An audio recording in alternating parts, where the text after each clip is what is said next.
Donc voilà l'entrée de la volière, mais apparemment c'est fermé. Normalement la volière est fermée, mais ils organisent des visites guidées toutes les heures. Donc j'ai profité pour avoir mes tickets. On va faire cette visite coûte que coûte. Donc voilà, je suis pas venu pour rien et je vais vous emmener avec moi. Allez, à tout de suite.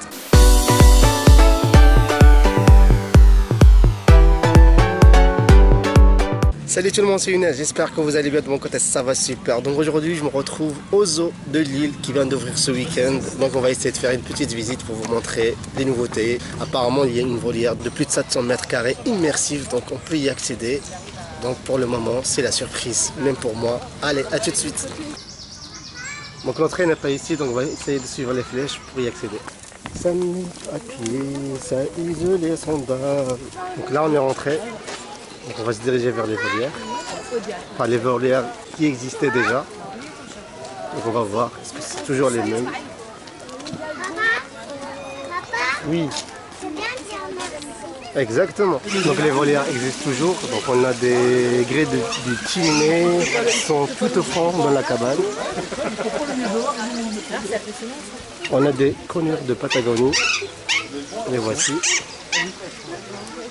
Une conure là-bas à tête bleue, un Amazon.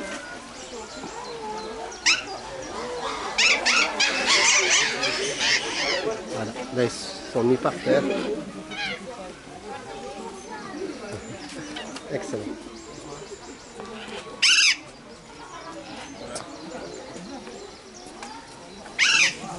Ça a des chouettes ici. Une toute au fond, je ne sais pas si vous la voyez.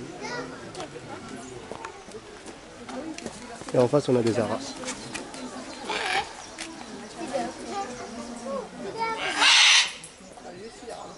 On a deux là, un couple. T'en as là. Et un autre ici. Ah oui. Ah non.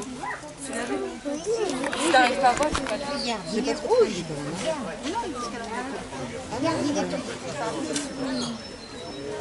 Qu'est-ce qu'il est joli. Regarde, deux perroquets. Tu les vois? Donc cet arrêt, il a un problème de cliquage. Vous voyez, en espérant que ça va s'arranger aujourd'hui. Regarde un peu comment il est gros. Oh là, il est beau. Tu peux te mettre. Donc c'est un ara Macao. Regarde, ils sont là-bas en l'air. Regarde. T'as vu?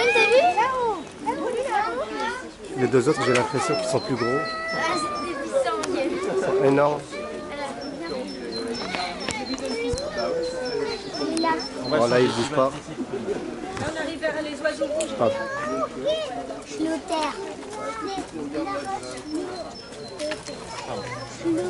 Donc c'est un ara Chloroptère. Ici on a des Kekatoès. Les voici.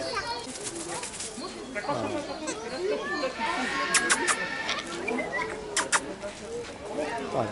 Je les appelle pour voir, on ne sait jamais, ils peuvent venir. Ils n'ont pas l'air farouches. Bonjour. On attend pour pas longtemps. Regarde, il y a des perroquets là. Regarde. Il y a 4 OS. Tu les as vus? C'est beau.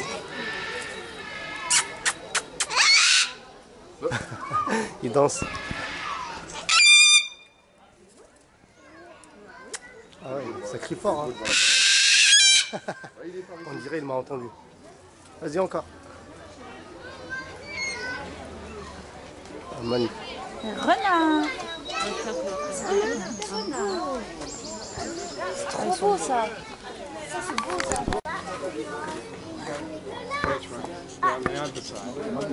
That side and that. Yeah.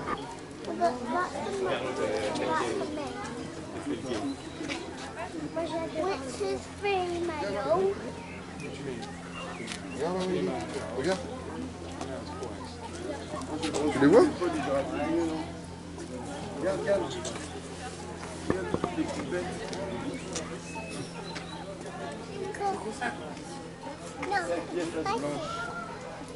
Donc là on voit déjà les filets de la volière, ils font 10 mètres de haut à peu près, donc on va essayer d'y aller. Donc voilà l'entrée de la volière, mais apparemment c'est fermé.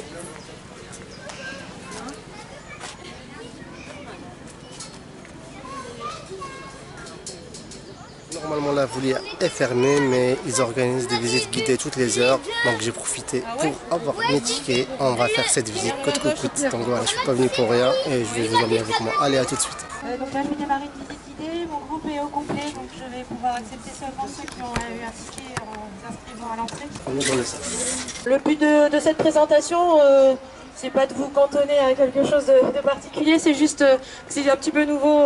La volière a été terminée seulement la semaine dernière. Les animaux ont été introduits du coup récemment. Faire venir 15 000 personnes sur la journée comme on a eu hier, ça va pas être possible pour eux, donc on fait ces petits groupes là. Donc voilà, c'est pour vous les présenter de manière progressive, surtout pour les animaux, et surtout soyez vigilants par rapport aux enfants particulièrement, puisque la volière n'est pas totalement finalisée, il y a certaines protections qui manquent encore, entre autres pour l'enclos tatou, donc bon, il n'y a pas une grande profondeur, mais, mais voilà, évitez de vous pencher. Ouais, il manque encore quelques... C'est aussi pour ça qu'on le fait en petits groupes et accompagné. Donc je vais vous présenter cette nouvelle installation, donc la volière immersive intitulée Sous les tropiques, qui est un univers... bon, on va pouvoir avancer, hein, qui est un univers en fait... on a voulu vous plonger en Amérique du Sud. Donc, parmi les premiers animaux que je peux vous présenter, hein, qui se sont mis en contrebas, hein, c'est un petit peu l'effet de la nouveauté. On espère qu'ils vont remonter... Ce matin, ils étaient bien présents au milieu de la volière, c'est voilà, les aléas. Donc un groupe de 12 ibis rouges. Donc les ibis rouges vont être rejoints prochainement par des ibis blancs, hein, aussi pour la comparaison. Alors ibis rouges, tout simplement, de par leur alimentation, hein, ils prennent ce coloris-là. En fait, ils vont aller filtrer la vase et le plancton pour aller récupérer les petits éléments nutritifs tels des petites crevettes. Et c'est ce qui justifie leur couleur, tout comme pour les flamants roses, hein, pour le comparatif. Alors, aux abords de l'eau, vous pouvez voir deux espèces d'anatidés. Donc, vous avez ceux à tête blanche qui sont des dendrocygnes blancs, des dendrocygnes veufs, pardon. Et puis, vous avez des sarcelles à collier noir. Donc, ils sont un petit peu plus sombres au niveau de la tête. Là, vous avez mâles et femelles. Alors, c'est vrai qu'ils sont un petit peu éloignés, il faut me faire confiance. Sur mes propos, ceux qui ont des points de vue arriveront peut-être à distinguer les mâles des femelles. Les femelles vont avoir un plumage un petit peu plus marron et un bec un petit peu plus brun également. Donc on parle à ce moment-là d'un dimorphisme sexuel. Donc voilà, effectivement tout au bout à droite, vous avez notre femelle tatou. Les tatous, ce sont des mammifères. Des mammifères, ici on a un couple, donc un mâle et une femelle qui sont assez jeunes. Hein. Donc la première loge de droite va être adaptée plus pour les mammifères. Et la deuxième, en fait, vous pouvez la voir avec les perchoirs, ça va être plus pour les volatiles. Qu'ils ont encore une fois un bâtiment accessible chauffé. Alors, côté oiseau, justement, je vais vous présenter une autre espèce. Oui, il y a un œuf, tout à fait. C'est un couple de dindons sauvages, hein, que je vais vous présenter. Donc voilà, ils nous ont fait la surprise de pondre un œuf alors qu'on les a mis dans cet enclos il y a à peine 2-3 jours. Donc c'est qu'ils doivent bien déjà s'y plaire. Donc là, celui qui est en train de jouer avec son œuf, justement, c'est le mâle. La femelle, elle est couchée, pour ceux qui arrivent à la voir, voilà, au pied du palmier, un tout petit peu derrière. Donc chez eux aussi, on va parler pour le coup d'un vrai dimorphisme sexuel. Là, vous allez pouvoir facilement les reconnaître. Le mâle va avoir en fait cet amas de plumage sous le poitrail qu'on appelle une barbe. Alors chez certains mâles, elle peut traîner jusqu'au sol. Sinon, mâles et femelles vont avoir la caroncule rouge, hein, que vous voyez au niveau de la tête. Il va se terminer par deux petites extrémités au-dessus du bec et en dessous de petits plumages également. Et puis, si vous regardez, hein, chez le mâle, vous pouvez voir en fait au niveau du poitrail une réserve de graisse qui va en fait lui permettre en période de reproduction de se consacrer uniquement à la parade amoureuse. Donc ça va glousser, ça va étendre les ailes arrière, voilà, pour séduire un maximum les femelles. Et du coup, durant cette période-là, en fait, il ne s'occupe pas de se nourrir et il va vivre sur cette réserve. Donc passer la période de reproduction, il est bien plus aminci. Et ça reste de gros oiseaux. Hein. Alors j'aurais aimé vous présenter davantage les canards au niveau de ce bassin, hein, parce que vendredi ils y ont passé toute la journée, je me suis dit c'est parfait pour des animations. Mais avec le monde, ils ont décidé de se rejoindre, d'aller se planquer pour l'instant dans le coin. Donc on espère qu'ils vont être un peu moins réservés dans les prochains jours avec l'habituation. Mais voilà, ici on a un bassin autonome par filtration qui va être... on va faire des rajouts de plantes pour une filtration naturelle et du coup un nettoyage naturel.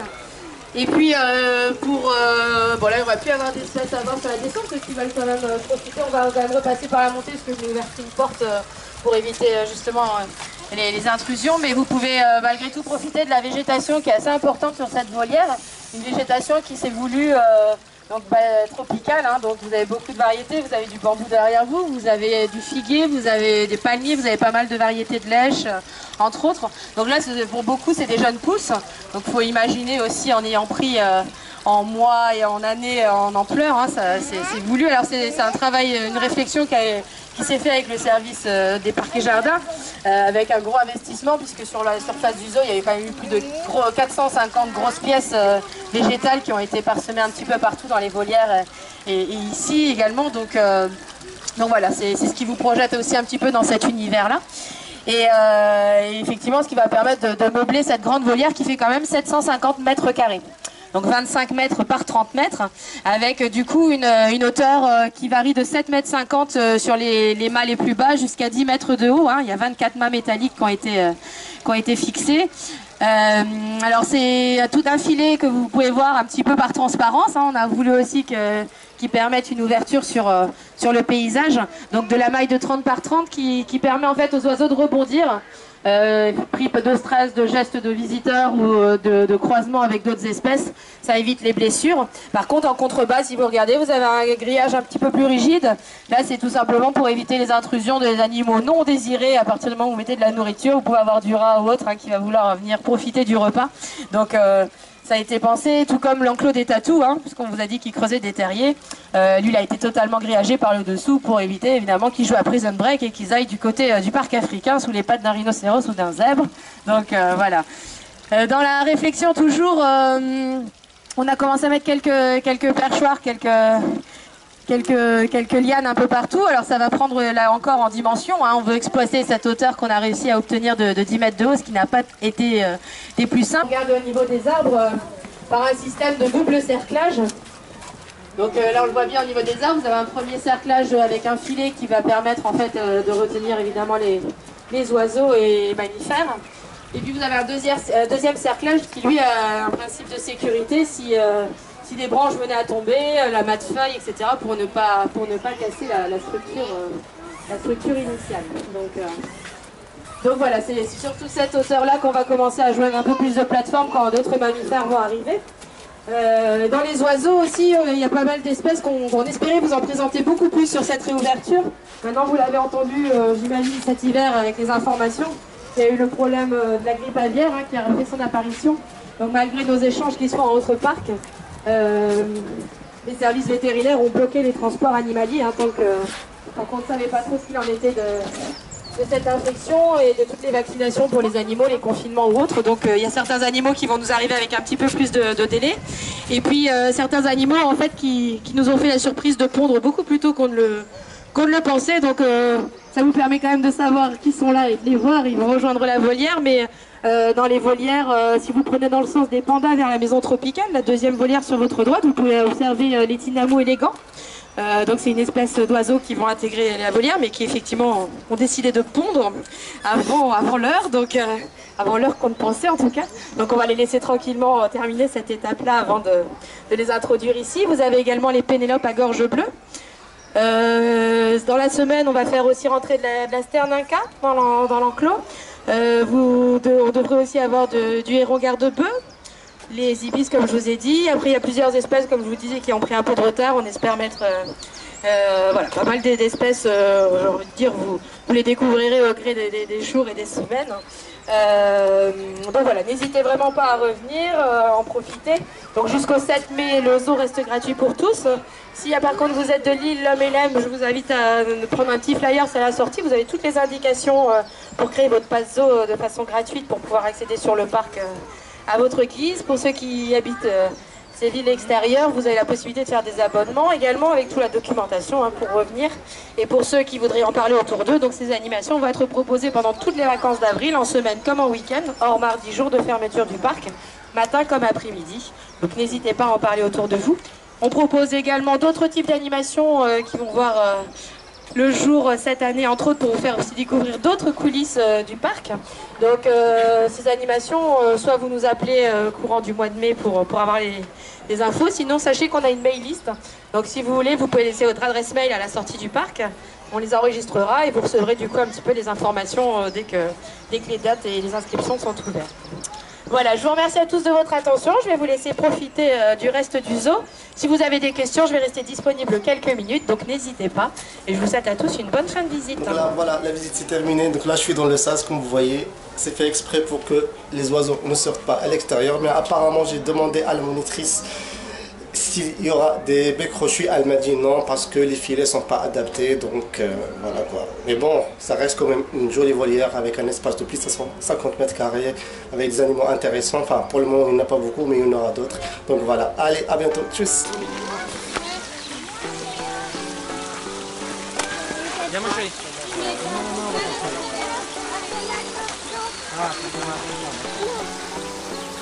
Celle-là. D'accord. Allez, venez.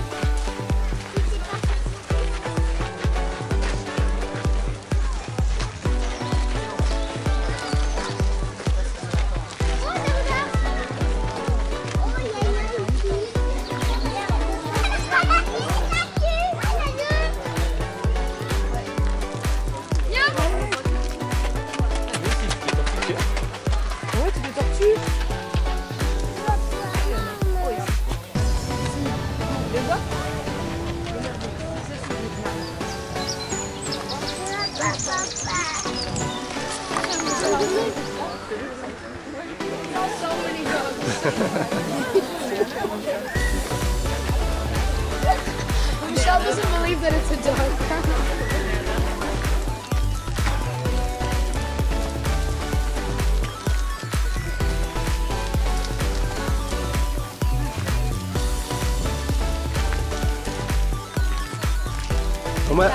Viens, il y a les singes, mais ça regarde.